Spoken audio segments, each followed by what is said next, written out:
Coming up next on the Jeff Crilley Show, he's been involved in commercial real estate in Dallas for 3.5 decades. He's seen 4 corrections. He's going to look into his crystal ball and tell us what he sees for the next 12 months. His incredible journey just ahead.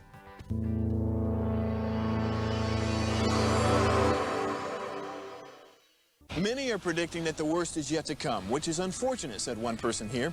Until now, they've enjoyed the reputation of being the nation's icebox. Watched a burglar in his home this morning by webcam. As a journalist of over 25 years, stories are what make my world turn. Reporting live from the Dallas newsroom tonight, Jeff Crilley, Fox 4 News. But in 2008, I took the jump from my familiar life and started a PR firm from my home. We're talking about anyone with a camcorder like the one I'm using becomes a television network. We started slowly growing the company, and we now have over 100 clients, and we've branched into the world of live digital broadcasting. I now own 8 different TV studios and have a huge team, and the stories that I now get to share are sometimes the most important of my life.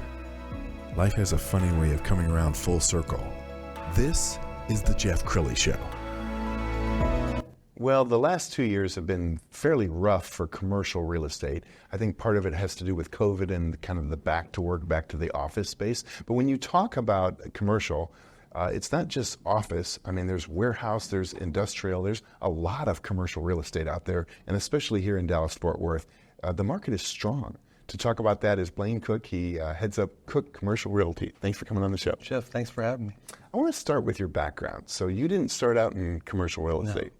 I'm a native Texan, and I went to school at a small school in South Texas, got my degree, and moved to Houston, got an oil and gas job, and they transferred me a year later up to Dallas, and I fell in love with Dallas. They were just finishing LBJ and the Galleria Towers, and I was a big Dallas Cowboy fan, Ram, and I just felt really at home here. And then about a year into my job here in Dallas, they transferred the company. It was an oil and gas company. Transferred me to Tulsa, Oklahoma. And Tulsa, there's nothing wrong with it. It's a great city. Reminds me a lot of Austin.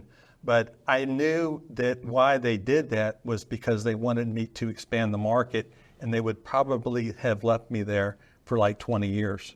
And I thought, like, I was 24 at the time, and I said, if I'm going to make a move and do something completely different, I need to do it now. I quit my job, it was a great job, came back to Dallas. This was about 1984, 85. Got my real estate license in about 3 months, UTA. Wow. And got started doing tenant rep work for a company called Jaffe Jones & Flint. No kidding. And that the mid-'80s were kind of rough. Oh, like you said, 4 corrections. The S&L crisis hit as I got here. And that's when they had the RTC and all the transfer of wealth from private companies to the federal government. And a lot of people went to work for the federal government. The RTC was the biggest commercial real estate employer at the time. And I just, I said to myself, if you're going to learn the business, it's better to learn it when the market's down, so you know what to expect when the market gets better.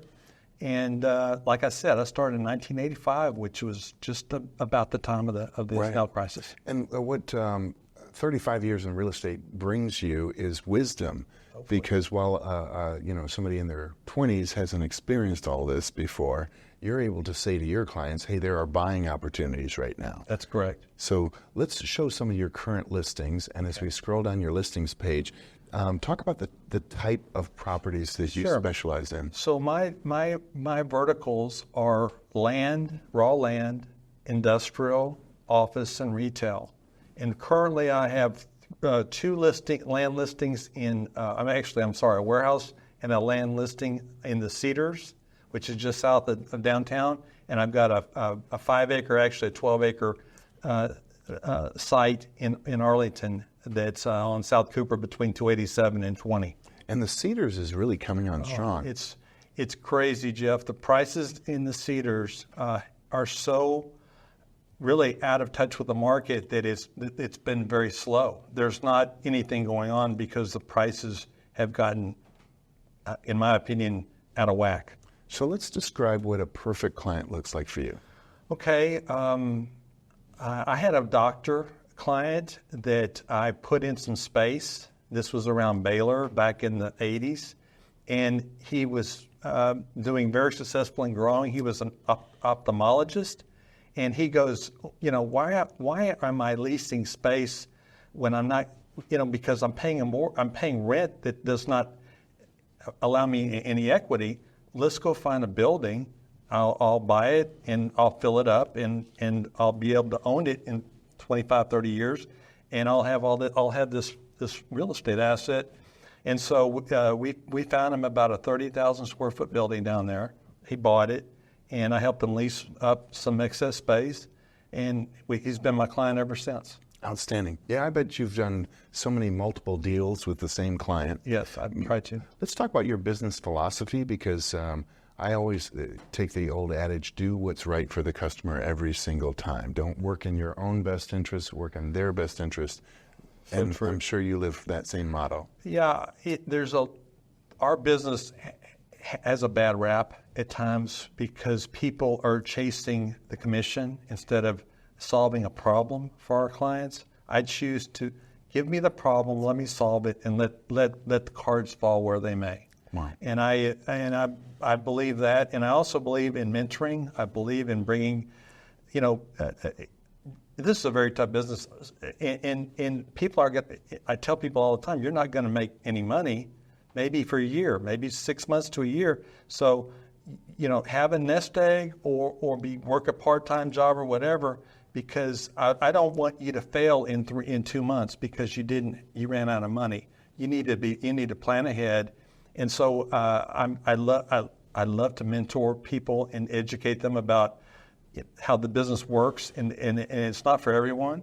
It's just you have to have a passion about it. You have to want to solve problems for your clients. And you were telling me a story about COVID, because COVID was tough on the whole nation. Yeah.